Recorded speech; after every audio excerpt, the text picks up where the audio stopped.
करोड़ों और करोड़ रुपया उनके कार्यकर्ता कमा रहा है। चकचकाता हुआ स्कॉर्पियो कौन कौन गाड़ी लेके घूम रहा है। मेरे लोकप्रियता में कोई कमी नहीं। तो सत्य हिंसा का मार्ग भी हम दुनिया को दे सकते हैं, जो पूरे दुनिया अभी बारूद के ढेर पर खड़ा है। कुम्हार, लोहार, बरही, धोबी, पासी, पासमान, रविदास, कानू, कलवार, तेली, हजाम, दुल्हा, लोहार। तो मैं 2015 में समीकरण में मैं फेल कर गया। किस्मत आजमा रहे हैं और इस बार अगर इस सीट से आप जीते हैं तो और विकास के कार्य जैसे शिक्षा, स्वास्थ्य के लिए इस क्षेत्र में क्या कुछ किए जाएंगे? भाई, हमारा जो सनातन धर्म कहता है अस्तो मां सद्गम्यम तमसो मां ज्योतिर्मय गम्यम मृत्यो मां मृत्यो गम्यम, असत्य से सत्य की ओर, अंधकार से प्रकाश की ओर और मृत्यु से अमरत्व की ओर जो रास्ता ले जाता है वो सनातन धर्म। कई एक नदी में प्राथमिक स्वास्थ्य केंद्र बनवाए, महानार्क में भी मॉडल बनवाए। नमस्कार, NBC 24 देख रहे हैं आप और मैं हूं आपके साथ मानसी। देखिए, बिहार में चुनावी बिगुल बज चुकी है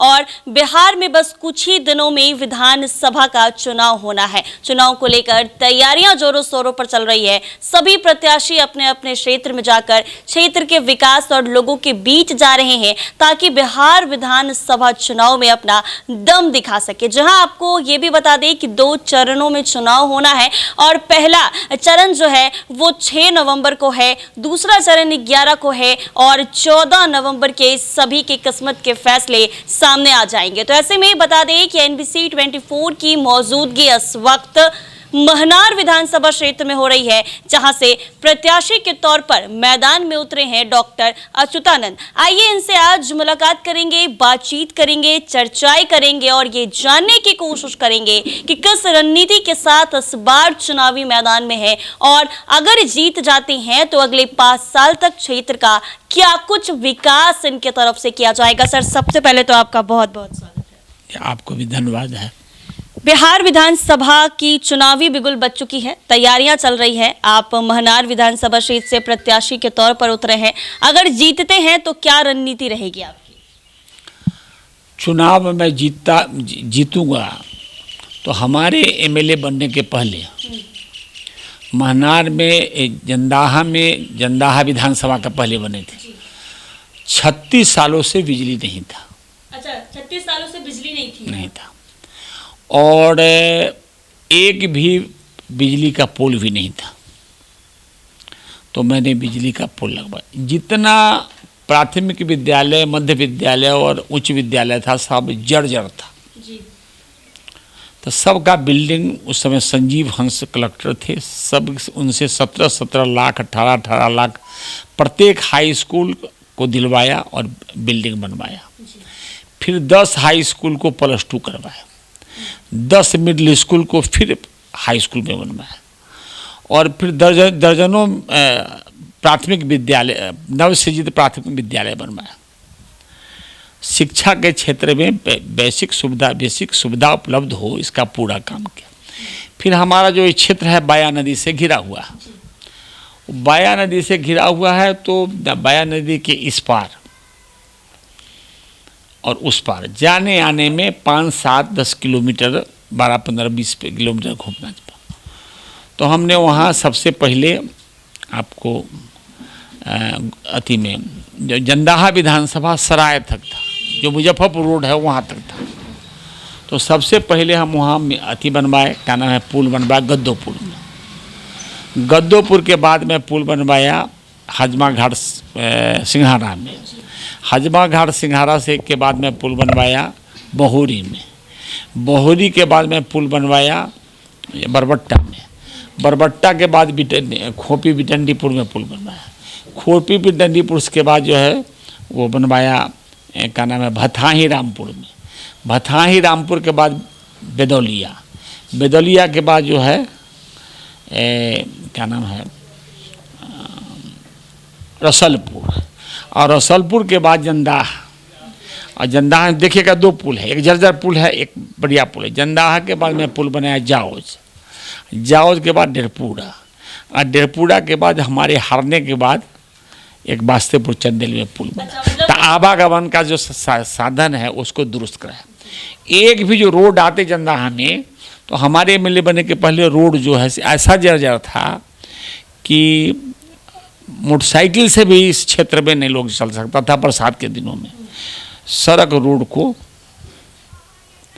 फिर अपना 9 एकड़ जमीन दे के पावर ग्रिड सब स्टेशन यहाँ लाया। अच्छा, मतलब वो आपकी जमीन है। हाँ। मतलब ये सारे कार्य आपके उस दौर में हुए थे जब आप यहाँ के विधायक थे। उसके बाद क्या था कि महनार में यादव और राजपूत का मार काट खून खराबी होता था, तो भाईचारा कायम किया। जंदाहा में भूमिहार और मलाह में मार काट खून खराबी करता है, उसमें भी भाईचारा काम किया।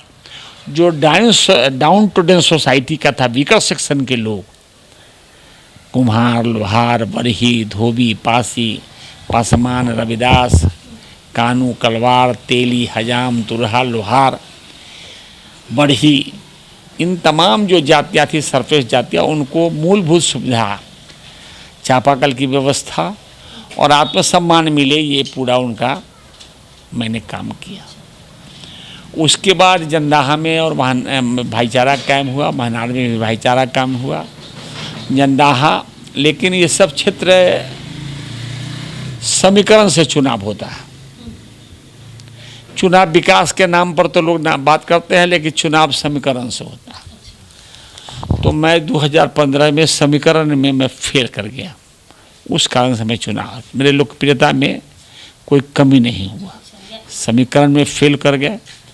अभी मैं चुनाव मैदान में डटा हुआ हूँ, और जिस पार्टी से मैं चुनाव लड़ रहा हूँ, उस पार्टी का जो आधारभूत वोट है वो चिराग पासवान के पार्टी के पास चला गया।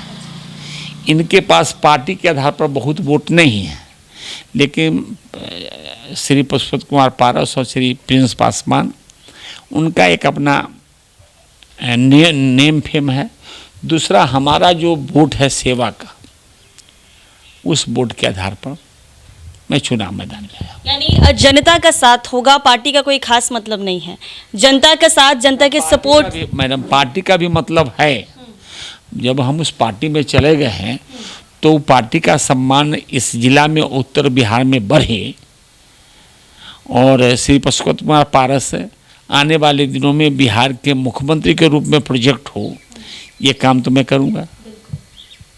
चूँकि हम ऊंची जाति के हैं, और जो बिहार की राजनीति है, तो ऊंची जाति के लोग कोई पिछड़ा या दलित के पीछे खड़ा होके ही राजनीति कर सकता है।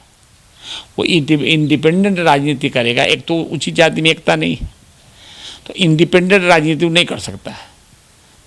दलित या पिछड़ा इसी के पीछे खड़ा होकर राजनीति कर सकता है। तो एक बार फिर से आप किस्मत आजमा रहे हैं, और इस बार अगर इस सीट से आप जीतते हैं तो और विकास के कार्य जैसे शिक्षा, स्वास्थ्य के लिए इस क्षेत्र में क्या कुछ किए जाएंगे आपकी तरफ से? शिक्षा, हॉस्पिटल भी मैं बनवाया, कई एक अथी में प्राथमिक स्वास्थ्य उपकेंद्र बनवाए, जंदाहा स्वास्थ्य उपकेंद्र को मॉडल बनवाए, महनार में भी मॉडल बनवाए, और अमन चैन हुआ। लेकिन अभी की जो स्थिति है, अभी की स्थिति में अभी जो दिखाई पड़ रहा है, तो लगता है कि ये लोकतंत्र नाम का इस देश के अंदर है, जाति के आधार पर लोग खड़ा है। मतलब सिर्फ जाति के आधार पर लोग स्टैंड ले रहे हैं और उसी के आधार पर वोट दिए जा रहे हैं, कार्य के आधार पर नहीं कि क्या कुछ कार्य क्षेत्र में है। काम के आधार पर और चरित्र के आधार पर वोट नहीं दिए जा रहे। फिर तो जाति, देखा जाए तो बिहार में ये काफी समय से है कि यहाँ पर जातिवाद की राजनीति अक्सर चलती है। मतलब लोग जिस जाति के होते हैं उसी जाति को सपोर्ट करते हैं और उसी जाति के नेताओं को वोट देते हैं। तो इस जातीय राजनीति को लेकर आप क्या कहना चाहेंगे, जो काफी लंबे समय से जो जातीय राजनीति बिहार में हो रहा है, ये लोकतंत्र के लिए घातक है। लोकतंत्र में वैसे प्रतिनिधि हो जो प्रतिनिधि लोगों के समस्याओं के निदान के लिए असेंबली में आवाज़ उठावे, और असेंबली में आवाज़ उठा के उसके माध्यम से, जब हम एमएलए थे 15 सालों तक, तो सर्वाधिक प्रश्न करने वाले एमएलए में मेरा नाम था। सबसे ज़्यादा प्रश्न करने वाले, सबसे ज़्यादा क्वेश्चन आपके तरफ से किए जाते थे जब आप विधायक रहे हैं। और जब मैं 10वें एनडीए से लड़ा, तो माननीय मुख्यमंत्री नीतीश कुमार जी ने कहा कि 1-1 बजे रात तक अछताबाबू परेशान हम लोगों को करते थे प्रश्न के माध्यम से। हम बहुत कुछ कहने नहीं आए हैं, इनको यदि चुनाव महनार से जिताइएगा तो चुनाव कारगर होगा। लेकिन अभी उन्होंने जो कैंडिडेट दिया, एनडीए ने जो कैंडिडेट दिया, जो प्रदेश अध्यक्ष है, उस कैंडिडेट का पर अपराध का केस हुआ, सरकार के बल पर केस खत्म कर दिया। और अभी बिहार में शराबबंदी कानून लागू हो गया, तो लगा कि कम से कम बिहार में गांधी जी का एक सपना, उनके जो व्यवसायिक प्रोफेशनल स्कूल था, वो सपना तो किसी सरकार ने लागू नहीं किया व्यवसायिक स्कूल का, लेकिन गांधी जी का एक नशाबंदी का सपना साकार होगा। वो भी साकार तो नहीं ही हो रहा है, क्योंकि सिर्फ कागजी तौर पर वो चीज़ें लागू हैं। साकार नहीं हो रहा सो नहीं, उसका क्या है कि जो भी सत्ता से जुड़े लोग हैं और विपक्ष से जुड़े लोग हैं, वो सब अपने ताकत के बल पर ट्रक कटवाते हैं। करोड़ों और करोड़ रुपया उनके कार्यकर्ता कमा रहा है। चकचकाता हुआ स्कॉर्पियो कौन कौन गाड़ी लेके घूम रहा है। थाना पर जाइएगा किसी गरीब का पैरवी करने, तो वही कहेगा हम लोगों से बात करिए। बिना लेन देन के काम नहीं होगा, कोई काम होता। काम कराने हैं तो पहले घूस देने पड़ेंगे। और शराबबंदी से आपको 29 से 30 हजार करोड़ रुपया बिहार में घाटा हुआ है प्रत्येक साल। और जो अथी में बिहार का विकास कैसे होगा। एपीजे अब्दुल कलाम बिहार विधानसभा में आए थे, उनका संबोधन था, तो मैं उनसे पूछा कि भाई हमारा जो सनातन धर्म कहता है अस्तो माँ सदगम्यम तमसो माँ ज्योतिर्मय गम्यम मृतो माँ अमृतो गम्यम, असत्य से सत्य की ओर, अंधकार से प्रकाश की ओर और मृत्यु से अमरत्व की ओर जो रास्ता ले जाता है वो सनातन धर्म है। धर्म के स्वरूप को भी लोग विकृत कर दिया।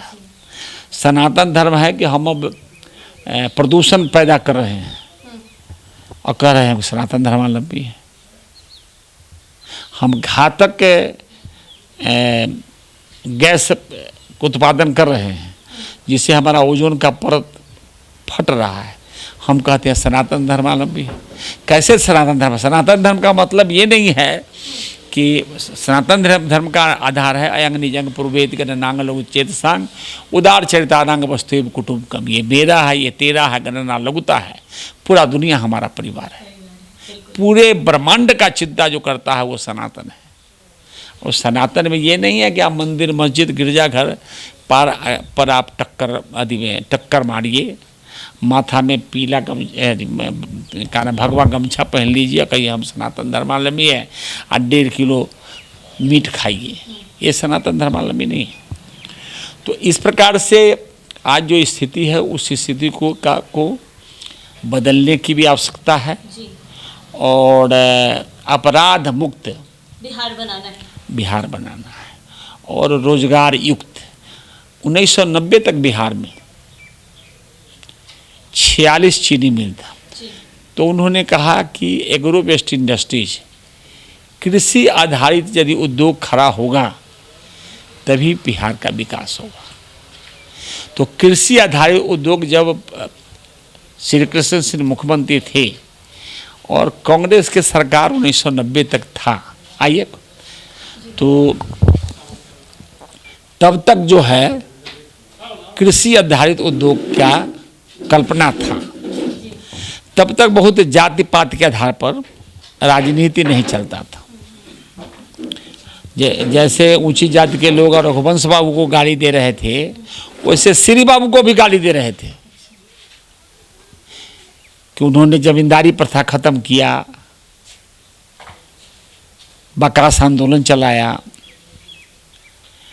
तो कृषि आधारित जो उद्योग चलना चाहिए। अभी हमारा जो नेपाल से सटा क्षेत्र है उसमें भारी जल जमाव का क्षेत्र है। उसमें हम यदि किसान को 75%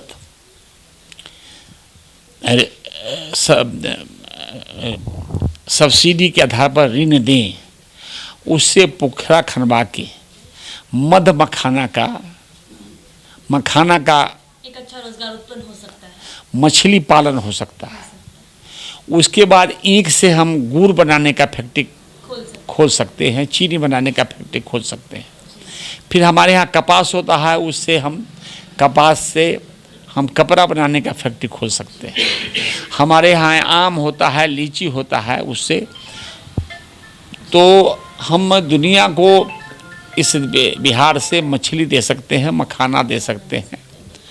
और ये भूमि जो है गौतम बुद्ध का कर्म भूमि है, तो सत्य हिंसा का मार्ग भी हम दुनिया को दे सकते हैं। जो पूरे दुनिया अभी बारूद के ढेर पर खड़ा है और बिहार भी बारूद के ढेर पर खड़ा है। आम लोग बात कर रहा है कि भाई चुनाव है तो चुनाव में खर्चा अति में नाश्ता पानी लगेगा। नाश्ता तो ठीक है, लेकिन पानी कहाँ से आएगा? शराबबंदी है, उसके बाद भी पानी चल रहा है। ये बिहार के लिए दुर्भाग्यपूर्ण है। जी डॉक्टर अच्युतानंद, एक सवाल आपसे और होगा कि जब आप पिछली बार इस क्षेत्र से विधायक थे तो किस पार्टी से थे? पिछली बार इस क्षेत्र से मैं विधायक था तो मैं भारतीय जनता पार्टी से था। किससे जीत आपने हासिल की थी, किसको हराया था? मैं जीत हासिल किया महागठबंधन के जो उम्मीदवार थे रामा किशोर सिंह, उनसे जीत हासिल की। तो इस बार चुनावी मैदान में सीधी तौर पर टक्कर किससे होगा? अभी मैडम नामांकन हुआ, नामांकन के बाद कैसे कल स्क्रूटनी हुआ, आज से अपने मित्र साथियों को बुलाना शुरू किए और उसके बाद ये तय होगा कि टक्कर किससे हो। बिल्कुल, यानी तैयारी आपके तरफ से शुरू हो गई है, बस जनता का साथ मिले, सपोर्ट मिले, क्षेत्र में जाए, घूमे और इस क्षेत्र के लिए और विकास के कार्य किए जाएंगे। जी जी जी। बिहार विधानसभा में शिक्षा, स्वास्थ्य सबको लेकर बेहतर तौर पर विकल्प तैयार किए जाएंगे। शिक्षा स्वास्थ्य का क्या, अभी किसी भी हॉस्पिटल में शिक्षा का बात आप किए तो शिक्षा का बात, शिक्षा में मानदेय पर आप नौकरी दे रहे हैं, 1500 2000 पर आप नौकरी दे रहे हैं, दवा में उसको आप उसको अस्थायी कर रहे हैं। मानदेय पर जो बिहार में नौकरियां मिल रही है वो चोरी है। जीविका का जो के 1.5 लाख परिवार जीविका से जुड़ा हुआ है, वो आप लोगों ने उसको 2000 मानदेय पर काम दे रखा था। और सबसे कठिन काम मतदान गणना का सर्वेक्षण, स्कूल का ऑडिटिंग, ये सब दे रहे थे। हम लोगों ने, हमारा जीविका कैडर संघ का हम संरक्षक भी हैं, हम लोगों ने जो आंदोलन खड़ा किया तो उसके मानदेय दुगना आपने किया है।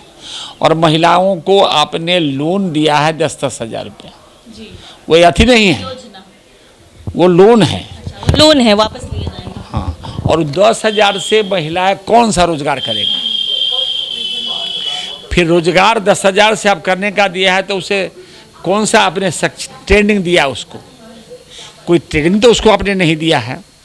और महिला, और आपके लोग प्रचार कर रहे हैं कि वो 10,000 करोड़ जो 10,000 जो महिलाओं को पैसा मिला है वो पैसा मुफ्त मिला है।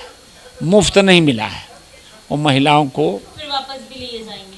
और जो सरकार वादा करता है कि हम विकास की ओर बिहार को ले गए हैं, जहां 82 करोड़ लोग, 82 लाख लोग जहां गेहूं चावल मुफ्त ले रहे हैं, 13 करोड़ की जनसंख्या है, इसमें 13-14 करोड़ की जनसंख्या में 82 लाख लोगों को मुफ्त अनाज आप दे रहे हैं। आपने इंदिरा आवास मुक्त बने, कहा कि आवास अब हमारा, लेकिन आपने आवास दिया किसको?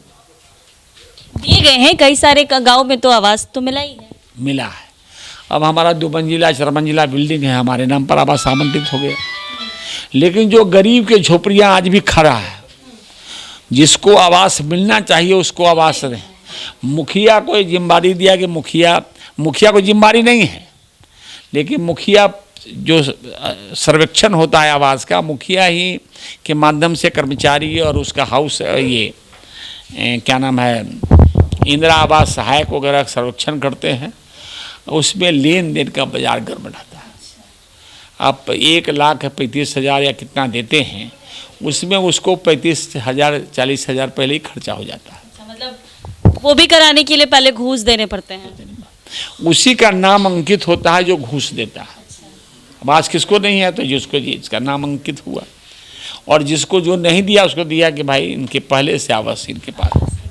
यानी मतलब देखा जाए तो बिहार में अगर कोई भी सरकारी योजना का काम हो या फिर कोई भी सरकार की तरफ से जो कार्य योजना जनता के लिए है, अगर वो कराने जाएंगे तो उस पर घूस दिया जाएगा, लेकिन अगर आप इस क्षेत्र से जीतते हैं तो ये सारे कार्य जनता के लिए कराएंगे, हेल्प करेंगे उनको? मैडम, हम जीतते हैं, इस पर आवाज़ हम उठाएंगे। अच्छा, आवाज़ ज़रूर उठाएंगे।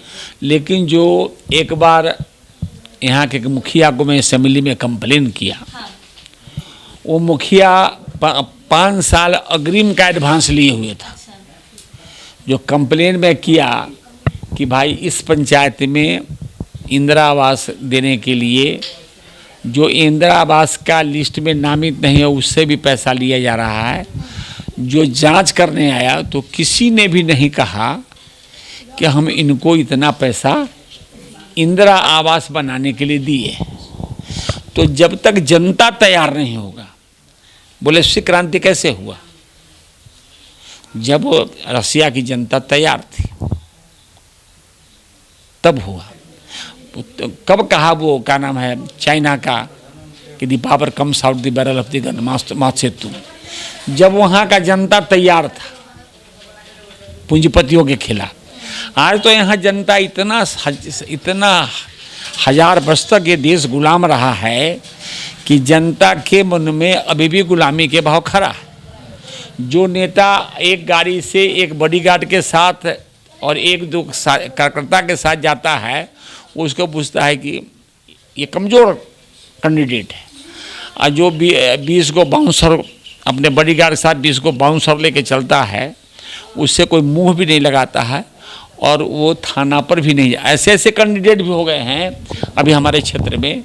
जो कोई निर्दोष निरपराध लोग पकड़ा जाए, अभी बिहार में निर्दोष निरपराध लोग ही पकड़ा रहे हैं, दोषी कोई नहीं पकड़ा रहा है। निर्दोष निरपराध पकड़ा जाए उसको छोड़ाने के लिए थाना पर नहीं जाएंगे। थाना पर वही जाएगा जो दारू माफिया है, वही कहा कि ले दे हो तो साहेब बिना ले दे काम न करता हूँ। तो इस प्रकार की स्थिति, भयानक स्थिति। इस तरह के अगर होते हैं तो इस पर आप जीतेंगे, तो आपके तरफ से सवाल है? हम सवाल उठाएंगे, धरना प्रदर्शन आवाज़ उठाएंगे। ये देश ऐसा है कि जब 1797 में प्लासी के मैदान में सिराजुद्दौला के फौज और ईस्ट इंडिया कंपनी में युद्ध हो रहा था, तो ईस्ट इंडिया कंपनी का मात्र 1700 सेना आए थे और 1.5 लाख से लेके 2 लाख आदमी तक जैसे मेला में तमाशा देखता है, कुश्ती का तमाशा, वैसे देख रहे थे। ईंटा पत्थर भी 1.5 लाख 2 लाख आदमी उठा लेता तो ईस्ट इंडिया कंपनी भाग जाता। तो ये मोहनदास करमचंद गांधी जब आए और इसी बिहार के भितिहरवा से जो नॉन वायलेंस आंदोलन खड़ा किया, असहयोग आंदोलन, नमक सत्याग्रह, दांडी यात्रा, करो या मरो, नीला क्रांति, उसके बाद ही बिहार भारत में जो जागरण हुआ, जागरण के बाद जो कांग्रेस की सरकार बनी, उसने इंफ्रास्ट्रक्चर तो पैदा किया, लेकिन आम आदमी में के जो मोरल बुस्टअप हो, इस विषय को आगे नहीं बढ़ाया। जी, जाते जाते आपसे आखिरी सवाल ये होगा कि महनार की जनता का साथ मिल रहा है आपको? क्या लगता है महनार की जनता आपको साथ देकर अपना विधायक चुनेगी इस बार? महनार की जनता हमको विधायक 1995 से ही चुन रहा है, और सब दिन जब भी हम चुनाव लड़े हैं तो कि मैं या तो जीता हूँ या हारा हूँ, सेकेंड मैं ही किया हूँ। इस बार की चुनाव जो है बहुकोणीय है और दल का दलदल भी है। तो मुझे पूर्ण विश्वास है कि इस दल के दलदल में दावा नल नहीं फटेगा। यानी जनता का साथ आपको मिलेगा, ये आपको पूर्ण विश्वास? पूर्ण विश्वास है। तो आपने देखा महनार विधानसभा क्षेत्र से इस बार प्रत्याशी के तौर पर उतरे हैं डॉक्टर अच्युतानंद, जो कि पिछले कई सालों से इस क्षेत्र के विधायक रह चुके हैं। उन्होंने साफ तौर पर हमें बताया है कि महनार की जनता ने हमें जीत दिलाया है और हम पिछले 3 बार इसी क्षेत्र से विधायक रह चुके हैं। हालांकि एक बार फिर से 2025 के बिहार विधानसभा चुनाव में महनार विधानसभा क्षेत्र से ये अपनी किस्मत आजमाने आए हैं, एक बार फिर जनता के बीच में आए हैं। हालांकि अब देखना ये होगा कि 14 नवंबर को किस्मत इनका साथ देती है या नहीं, यहाँ से ये विधायक बनते हैं कि नहीं, लेकिन इन्होंने दावा किया है और कहा है कि महनार की जनता पे हमें विश्वास है कि महनार की जनता इस बार विधानसभा चुनाव में हमें ही अपना विधायक बनाएगी। हालांकि जो भी होगा ये तो देखने वाली बात होगी। तब तक के लिए बने रहे हमारे साथ NBC 24 पर।